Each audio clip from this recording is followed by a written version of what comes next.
Mwahahaha. Want to hear a scary story? Always. Meet H.H. Holmes, doctor, con artist, and America's first serial killer. A super evil, totally fucked up, real-life dude who is way scarier than every horror movie villain combined. Wait, what the history? I thought this was supposed to be like a scary urban legend horror story. History is way more horrific than fiction. H.H. Holmes was actually born Herman Webster Mudgett in Gilmanton, New Hampshire in 1861. When he was young, he was shy, smart, and often bullied by other kids in his class. Oh, I know this. It's where the cool kids make him think that he's going to be prom queen. Instead, they pour pig's blood on him, and then he just goes berserk and sets people on fire. But then John Travolta gets away. No, that was definitely Carrie. Holmes graduated with a medical degree from the University of Michigan, where he not only picked up the practice of grave robbing, Dr. Frankenstein would be quite pleased.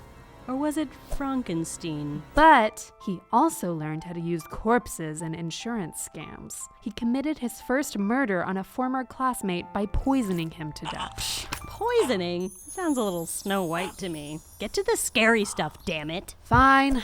Let's skip ahead to 1886. Holmes had moved to Chicago to become a pharmacist. Shortly after the drugstore owner died of natural causes, Holmes bought the store from his widow, who then mysteriously disappeared. Because he snuck into her nightmares and murdered her in her sleep.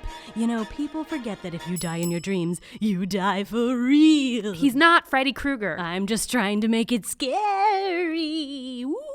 Holmes designed a gigantic 3-story property known as the Castle right across from the store, which apparently had secret passageways, fake walls, and trapdoors. It was here where Holmes would perform his ghastly murders, luring his victims in by turning his home into a hotel. He didn't happen to stash his mom's corpse in the cellar, did he? Holmes Castle, the World's Fair Hotel, was the final destination for many local young women and tourists visiting the World's Fair in 1893. Oh, Final Destination. That was a nice reference. I liked that.